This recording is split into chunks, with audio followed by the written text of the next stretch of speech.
Procedures in handling package IMDG cargo. Number 1. Know the classification of dangerous cargo. This avoids mistakes and proper preventive action that can be taken in case of any incidents or accidents. Number 2. Check the cargo for correct packaging. If the IMDG cargo is loaded in package, ensure to check all cylinders carrying IMDG cargo are pressured, tested, and certified okay for use. The package is kept with sufficient ullage if liquid cargo is carried. Number 3. Know the cargo groups. IMDG cargos are divided into 3 main groups and each has specific plan to store, transport, and handling in case of accident or spills. Group 1.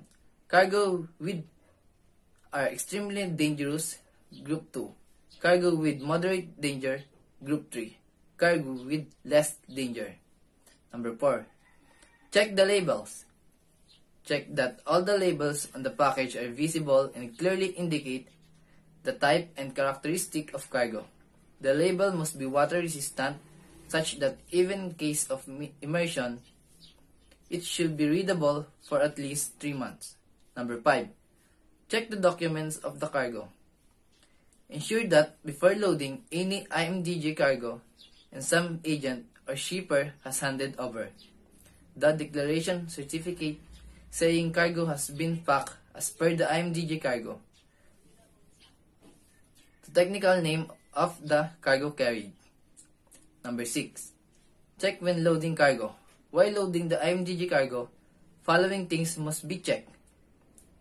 No bunkering is going on or stopped during the time of loading.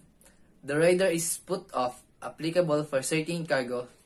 Before cargo operation, have checked on port regulation on IMDG cargo. Number 7. Inspect loading explosive cargo. If the IMDG cargo is with explosive label, ensure to check the package is stored over a wooden pallet. All the electrical fittings in that region are disconnected from the source. The cargo is stowed away from accommodation and hot bulkhead. Number 8. Know the emergency procedure.